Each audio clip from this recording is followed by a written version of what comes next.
In an industry stuffed with marketing bullshit, empty promises, and shiny-suited liars, one woman's had enough. She knows what it's like to have the wrong clients, no money, and no time for fun. But she also knows how to fix it. And on the Business for Superheroes show, she promises to tell the down and dirty truth about business, sales, and running away with the circus. Here's your host, Vicky Fraser.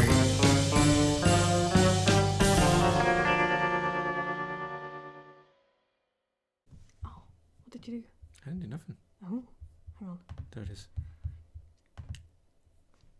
Hello and welcome to the Business for Superheroes show. I'm Vicky Fraser and this is my husband Joe. Hello. Hello. It's New Year's Eve 2017. New Year's Eve 2017. Mm-hmm. Blimey. I know. And by the time our listeners are listening, it's now a few days into January. Yeah. 2018. Shouldn't we have like hover cars and you know, a colony on Mars by now? Yeah. I'm disappointed with the future. Yeah. Well, I don't know. You make your own future. I mean, I'm disappointed with that aspect of the future. Speaking of the future, guess what we're talking about this week? Ooh, I'm going to guess from the hastily cobbled together notes, it's planning. It's not hastily cobbled together notes. How very dare you? How very dare you?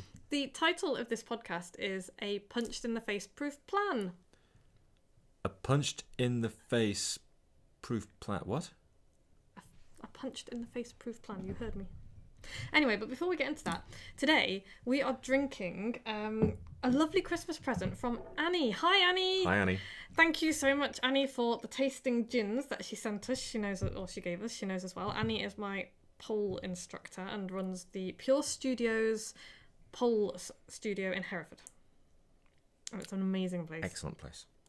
She gave us a little tasting set. Many gins. Many small gins. From Drinks by the Dram. And I have Filia's Dry Gin number 28, which if you're looking at the video, you can see me holding up now. And I'm just going to take a sip. And Joe has... I have a seasonal tangerine edition gin, which is lovely. Yeah. Frankly. It's very nice. And we're drinking it with Fever Tree Tonic. Yes. And ice. Which is very good. Yes, it is very good. So... Happy New Year, podcast listeners, and Happy New Year, Annie, and thank you for the gin. Cheers. Right then, so I hope that everyone's had a very lovely Christmas. We had a very lovely Christmas. It was all very kind of peaceful, wasn't it? Yeah, it was just the two of us. It was kind of quiet. In the dingle, with the Christmas tree that you can see behind us. Yep. And the Christmas mouse at the top. And the chickens. And the chickens and the cats. And we ate... And Maisie.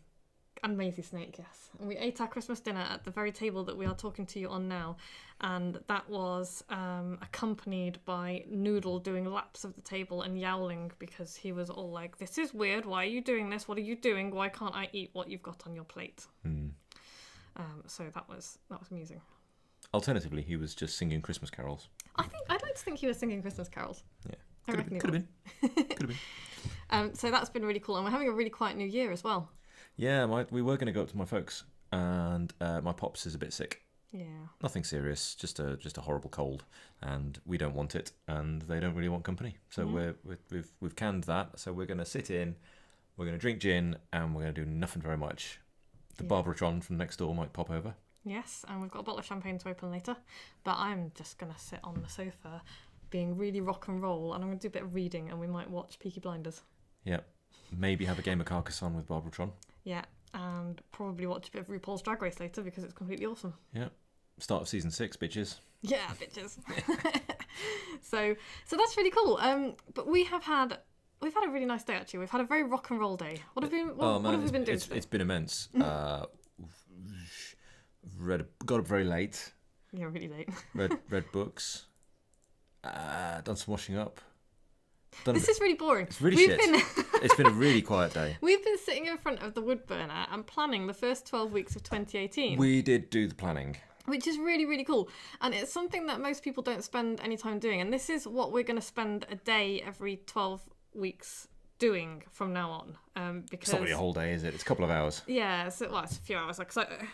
I've been planning my business stuff, and we've planned the whole year in terms of where we know we're going to be away so far, so that we can kind of plan our holidays and stuff around it. But yeah, I've been business planning and fitness planning, and Joe and I have both been dingle planning, haven't we? Dingle plan. Dingle plan.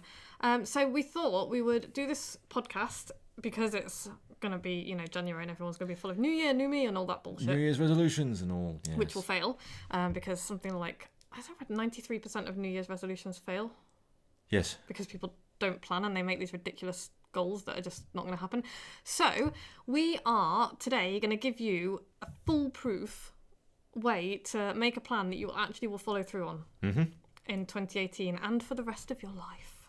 Because I have been more and more conscious of the fact that people kind of drift through their lives without any real plan, and I don't want to do that. I want to live deliberately, if that makes sense. And I'm all for spontaneous stuff every now and then. I quite often say to you, let's go and do something ridiculous out of the blue, don't I? Yeah. But generally, I want my life and I want our life to kind of follow a plan. And also, I'd like to live in a house that isn't so cold that there's ice on the inside of the windows. That would be nice. We've had that a couple of times in the last few weeks. Yeah. So this podcast is all about why most people don't achieve anything like what they could, and what you can do to kind of overcome that and really get stuff done. Okay. So let's start with a few reasons why most people don't achieve anything like what they're capable of doing.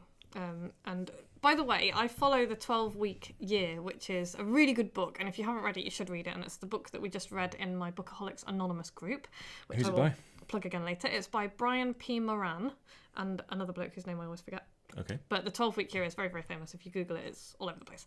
And this is kind of my take on it and how I've adapted the system. What's the central premise of a 12-week year? So the central premise is that one of the reasons why most people don't achieve anything like what they could is because we work on annualized plannings, and this whole New Year thing is a really good example of that. It's like everybody kind of winds down for the New Year or winds up to the New Year, and then it's like, my 2018 is going to be my best year ever, and I'm going to get this done, I'm going to get that done, and I've got this year to do stuff in. And there's a few problems with that, not least of which is that a year is a long time. Yes. A long time. And one of the big problems with making a year plan and a year goal is that you're kind of in January and you're like, oh, I'm really fired up. And then you wake up on January the 1st or January the 2nd, whenever your hangover dissipates.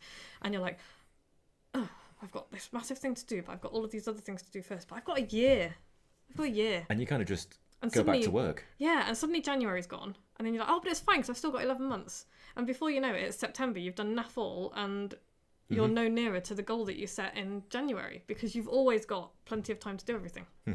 So that's kind of their main thinking behind the 12-week year is, instead of having yearly goals, compress a year into 12 weeks. Set yourself that deadline, because a lot of people get a lot of stuff done towards the end of the year because it's suddenly pressing. And it's like, imagine how much you could achieve if you did that consistently. If everything was pressing. Yeah, if everything was pressing. And it's not about making your life really stressful. It's about setting yourself a goal that you can achieve within that 12 weeks, a big goal, and then consistently working on it to achieve it. Not like trying to do it all in the last week, but consistently doing a little bit every day. Because that really is the difference between people who are, great at what they do, people who are amazing, and people who are not. And one of the examples they give in the book is, people like Michael Phelps, the Olympic swimmer. And it's like, he didn't become great when he won his first gold or his 15th gold. He became great the day he decided that he was going to change his behaviour. And, the idea is kind of, he gets in the pool every day, whether he feels like it or not. And you can guarantee he's got days where he's like, oh, I really do not want to be doing this today. But he's set up his life in such a way that it makes it's less painful for him to do the things he has to do than to do something else. And that's, when he started living that life consistently, that's when he became great. The gold medals he won are just evidence of greatness. Yeah, the result of the work. Yeah, Not the kind of work itself. Yeah, and I think actually that's a massive mindset shift for most people. They see the result as the greatness, but actually that's just the evidence of it. And as soon as you start seeing your life and your actions differently, I think it starts to change your behaviour a bit. And the other massive thing for me, and I remember reading it when I first read the book a few years ago, and I've just reread it. The other way of thinking about things is that a lot of people are always kind of thinking, future pacing what they do basically. So, I'll do this when I've cleared my backlog of stuff that I have to do, my kind of urgent stuff that I have to do. That's when I can start focusing on the important strategic stuff. Right. Newsflash. Never happens. It's never going to happen because you're never going to get rid of that backlog of stuff. The day will never come. And the mindset shift for me was realising or remembering that it's what we're doing every minute in the moment that creates the future, that creates the future results we're going to get. And I think people don't really understand that. Yeah, I think future pacing is definitely, it's a good way of putting it. It's one of those things that, that's what kind of contributes towards New Year's resolutions being so much bollocks. Yeah. Because you're basically saying, well, at some point in the future, I'm going to do something. Or I'm going to be something. Or it's things will be different. Yeah. And it's that's the wrong way to go about it. What you need is the change now. And that's it. It's like, I'm going to lose. You hear people say, I'm going to lose, 3 stone in 2018. It's like, great, that's really good. But then what they don't do is make a plan to do it. And 3 stone is a lot of weight to lose. You need to lose a pound a week. Yeah, or whatever. Even if it's only half a pound a week. Yeah. It doesn't matter. So that's kind of one of the bigger mindset things I think that's going to make a big difference to people listening to this, if you can kind of internalize that. But yeah, there's a few other things that mean that people's plans don't work out the way they kind of want to. One of them, and this is where I took the title for the podcast from, is Mike Tyson once said, everyone has a plan until they get punched in the face. Talking about his boxing, you've always got your boxing tactics and stuff. It's all perfectly fine until someone smacks you in the face really hard. It's a play on the original, isn't it? Which is no plan survives contact with the enemy. First contact with the enemy. Patton or somebody? Someone like Probably that. Sun Tzu originally. Yeah. But yeah, it is true because you make these plans and you can make very careful plans, but then shit happens and life happens and you have to deal with it and you go off piste and then you think, oh, I've completely, my plan's gone. Plan's gone to balls. So I'm just going to abandon it. Yeah, and the reason that happens is they don't build time into their plan to deal with the stuff that arises. And one of the things that I took from the 12-week year is you have to put your plan on paper, because if it doesn't work on paper, there's no way it's going to work in real life. So if you've got a plan in your head for doing something, and you've got the same number of hours in the day as everybody else. Yeah. But if you can't physically fit all the things in your plan onto paper, it's definitely not going to work in real life. Definitely not going to work in real life, because you also have to build in these buffer zones, and I'll come back to that. Okay. So how to stop that happening? How to stop life derailing your plans? Well, keep listening, because we're going to tell you, aren't we? I guess we are. Yeah. Yeah. Well, you are, because we've been doing it all day. You are. Yeah. Another reason why people's plans tend to fail is I think a lot of people don't have an emotionally compelling vision of their future to tie to their goals. And what I mean by that is I think a lot of people do what they think they should do and what other people tell them to do. Right. Rather than but without really kind of tying it into how it's going to enrich their own life and the goals that they're setting themselves. We were talking about this the other day, weren't we? It's not necessarily about having a big shiny goal on a hill, as you put it. But it is about working towards something meaningful to you. And so I've spent quite a lot of time over the past couple of weeks thinking about what's really meaningful to me. And I've got a few really long-term goals. Like I would really like to open an animal sanctuary in the years to come. And to do that, I'm going to need money, because those things don't come cheap. But in the shorter term, in like 3 to 5 years, I really want a kitchen that doesn't make me cry. I really want a house that doesn't have ice on the inside of the windows. Because, if you're watching the video of this podcast, you can see, we've got a lovely house. You can see a little bit of the corner of it, but it needs a lot of work doing. So much work. You're not seeing the rest of the room. But yeah, my kind of compelling emotional vision is it's not just a nice kitchen. It's me and Joe and my mum and dad and my gran and my brother and his kids and his wife and maybe your parents all sitting around having Christmas dinner in our kitchen. And that, for me, because I love having family around me and I love hosting, as long as it's the right people. But that, for me, is I've always wanted that. I've always wanted to be able to do that. And so that, for me, is my compelling vision of, okay, well, what are we going to need to be able to put that kitchen in? We know how much it's going to cost, more or less, like money-wise. We know how long it's going to take, more or less. It's not just a question of putting a kitchen in. It's a question of building the building to put the kitchen in. Yes, and paying the craftsman to come and do the work and all the rest of it. So there's a bunch of stuff that needs to happen, but that's why I'm building my business. That's what I'm working towards, to gather enough money and enough time for me to be able to do that. So really have a think about what you want from your future and what your business is going to do for you. This is your big why, and it's not, it shouldn't be just working for the sake of working and working for the sake of having money. What will that money mean for you?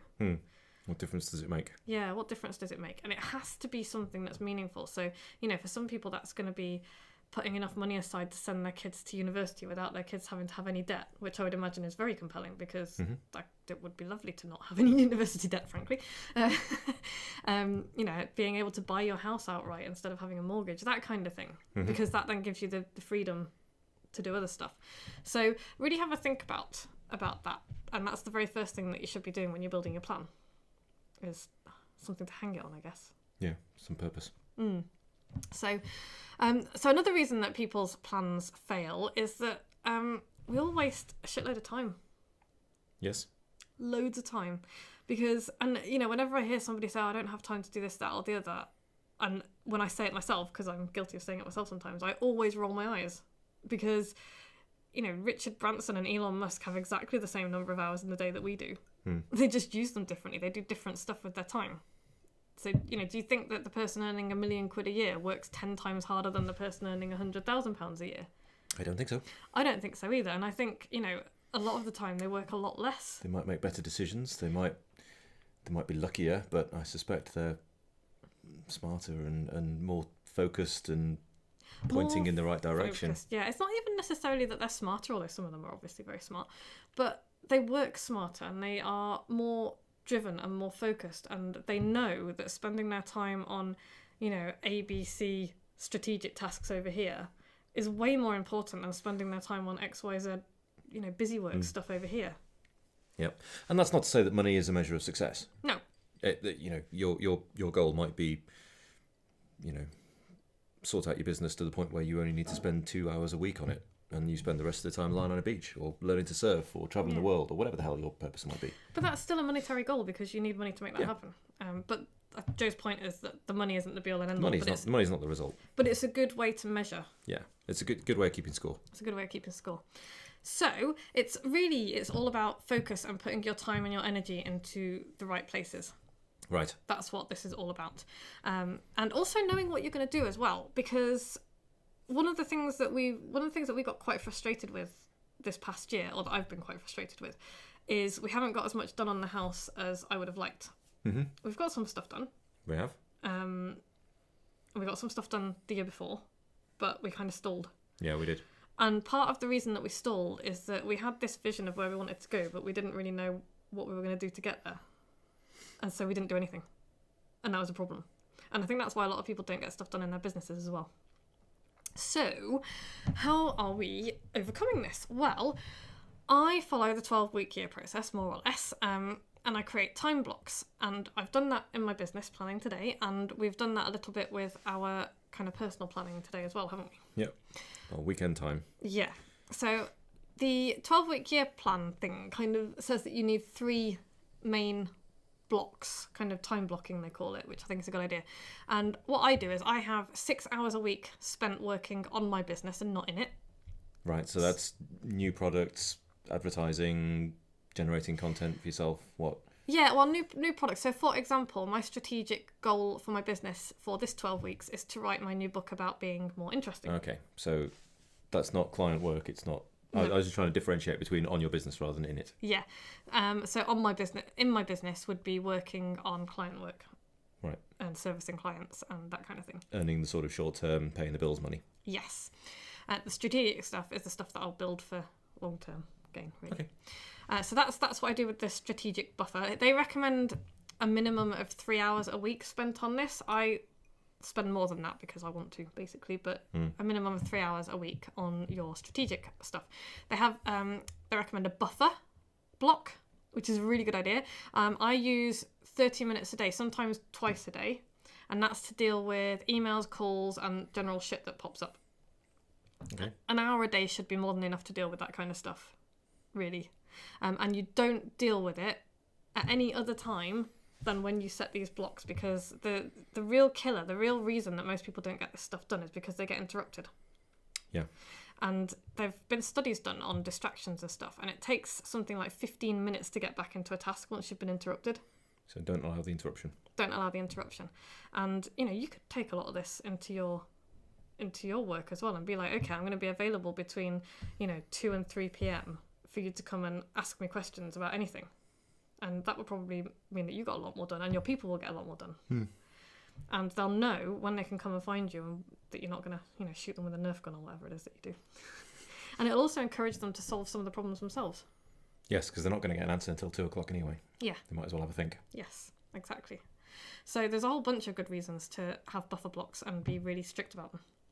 And then the final one was breakout blocks. So 3 hours, they say 3 hours a week, but when you first start following the 12-week year process, they say 3 hours a month on something totally away from your business so you can clear your head, and it could be anything within working hours, so not just your lunch times. It's something that gets you away from your business, something that means something to you personally. Okay. Yeah, and you can find out more about that from them. But then there's the other blocks of stuff that you have to do that go around it. So I have client blocks as well. I have like 12 hours a week of client blocks where I'm working on my client stuff. I have another big block of time for working with my superheroes, my inner circle people. I have another block of time for actively marketing and selling to get new clients as well. So that might be to get new people into the superheroes, or it might be to get new private clients. And I've got all of those blocked out a week ahead, plus buffer time and a little bit of spare time just in case it all goes tits up for me to deal with that stuff. And that means that I actually have got enough time to do all of this stuff. And so that will then force me to not be distracted. And I've built in, 15 minutes in between blocks as well to go and faff around, if that's what I want to do, because we all need to faff around a little bit. Yes. So that is how I plan my time. And I've kind of meandered up through doing it before. And I do get a lot done, don't I? Yeah, you do. But I've never done it diligently, and I feel like I can get a lot more stuff done and a lot less stressed about it if I do it like this instead of just firefighting the whole time. And we've done a similar process for work on the dingle. Yes. Which is good, because it means we will move forward with that. And we have done a similar thing for like your fitness stuff. Yeah, so my fitness goals are to do a pole competition, my first ever pole competition, which is horrifying. And that's in April, beginning of April, so that works out nicely for this 12-week goal thing. But in my pole competition routine that I'm putting together, I need to be able to do the splits. And I'm about that far off.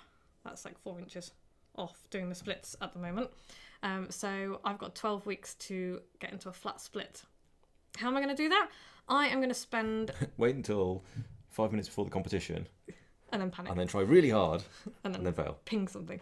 No, so every day, 6 days a week, I am going to spend between 20 minutes and half an hour stretching my hamstrings, my hip flexors, and all of the things that need stretching to get the splits. And I'm also going to do a bridge a day and like a back bend a day as well. Okay. And that's going to be, it's just a little thing. It's not like I'm going to spend hours doing this. It's a little tiny beetle steps. Cool. Like we've talked about before. And for writing my book, my goal is 1,000 words a day, which for me, I'm a writer, isn't an awful lot. No. So that's going to be something that I can do. And for the dingle, we've got 8 panels. We've got the gable end wall. That's our 12-week goal. 12-week goal is the gable end wall, which needs rebuilding. Because it's soaking wet. Yep. It's crap. It's cold. It's got holes in it. It's got holes in it. It's timber panels with brick infill, and we basically need to push the brick infill out. And replace it with something better. Yeah, and so we've got a plan for that. And, this week we're going to price up all the materials and decide how much we need. Next week when I'm away in Canada, you're going to buy it all. And then each week after that, we've left a couple of weeks spare because we're going to see your folks and do a couple of other things. But we're going to do a panel. We've budgeted time-wise to do a panel a weekend. Maybe we'll go faster, maybe we'll go slower. Yeah. But we're going to make progress. Yeah, and we are going to hit that goal. We're going to have the gable end wall rebuilt. And then our reward for getting that done and for me getting my book written is we are going to go to Barcelona for a weekend and stay with Harriet. Hi, Harriet. Hi, Harriet. Because we saw her a few days ago and went to a gin parlour. Which was ace. And they gave us a lovely bottle of gin, which we'll be sipping next time. Thank you, guys. But yeah, we're going to go see them, and that's going to be our reward. Yeah, that'd be cool. Yeah, so that is basically how we're going to get stuff done. And it really feels achievable now because we've got this. I suddenly don't have to write a book. And this is what I tell people all the time. I'm writing 1,000 words a day. That's not a lot. You can do that. And if I miss a day, it's not the end of the world because I can make it up. It's not like I've got to write 3 chapters in a week and then, and then I miss a chapter and then suddenly it's all gone to balls and I'm never going to make never going to hit my targets. Achievable, regular progress. Yes, consistent. And you'll also notice, if you're listening closely, dear listeners, that we're not really measuring results, we're measuring what we're doing. And of course we are measuring results because we need to know whether or not we hit our goals, but our focus is on, are we taking the actions we need to take regularly? Because that's what we can control. And that's the really important stuff.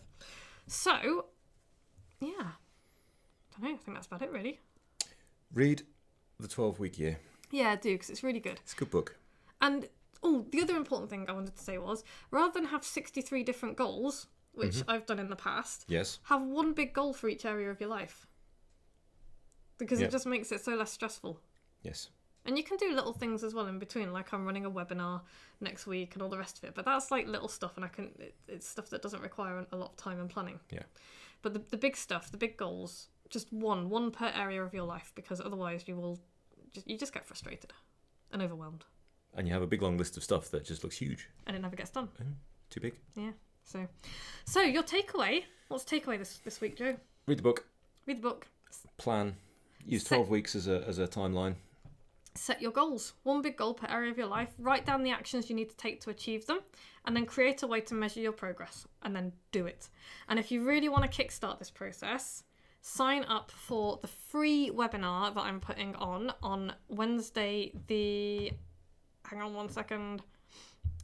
Wednesday the 10th of January at 12 noon GMT.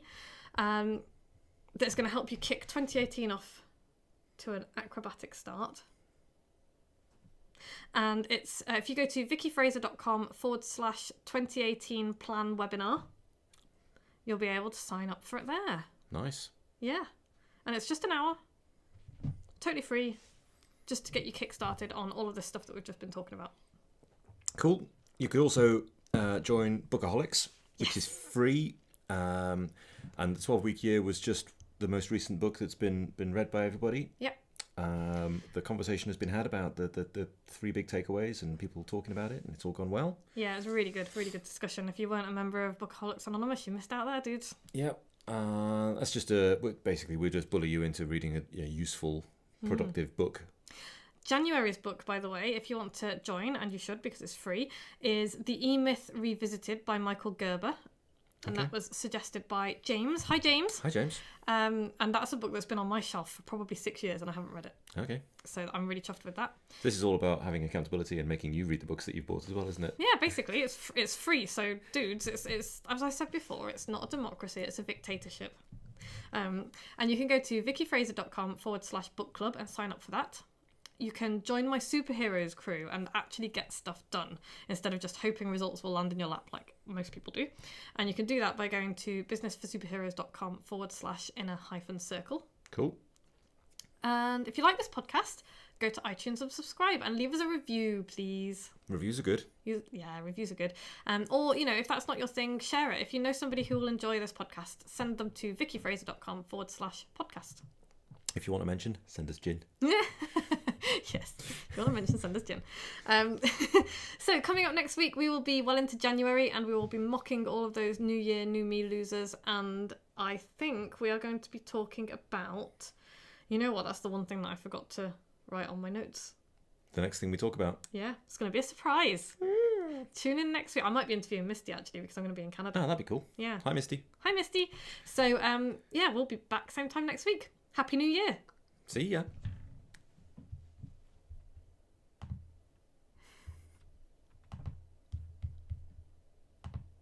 Cool. Well, that went well. Did it go well? It did. Okay, good. Stop the video. Like what you've just heard? Tell your colleagues, tell your friends, send them to www.businessforsuperheroes.com/podcast.